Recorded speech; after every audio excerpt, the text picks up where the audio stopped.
On va prendre tout de suite la direction de l'Elysée où on retrouve Thierry Arnaud. Thierry, Nicolas Sarkozy n'a pas réagi tout de suite. On a attendu son communiqué plusieurs heures. En revanche, demain, il s'exprimera et il rendra hommage en même temps aux victimes de l'attentat de Marrakech.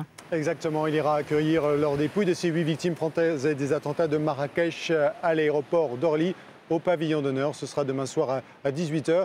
Et selon nos informations, à cette occasion, Nicolas Sarkozy prendra la parole pour parler de la disparition d'Oussama Ben Laden et parler à cette occasion plus généralement de la politique française de lutte contre le terrorisme. Alors cela étant, l'Elysée a quand même réagi ce matin sous la forme d'un communiqué qui reprend ces 4 mêmes points que l'on retrouve dans toutes les réactions internationales que vous venez d'évoquer. D'abord en soulignant qu'il s'agit d'un événement majeur dans la lutte contre le terrorisme, qu'il s'agit également, deuxième point, d'un échec historique pour ceux qui prêchent et pratiquent le terrorisme comme Oussama Ben Laden. Troisième point sur lequel insiste l'Elysée, justice est faite, en particulier pour les victimes du terrorisme. Quatrième et dernier point, très important, que l'on retrouve d'ailleurs dans le dernier communiqué en date ici en France, celui que François Fillon a publié il y a quelques minutes.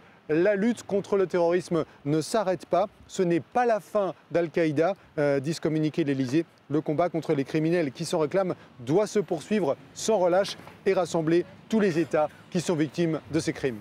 Merci.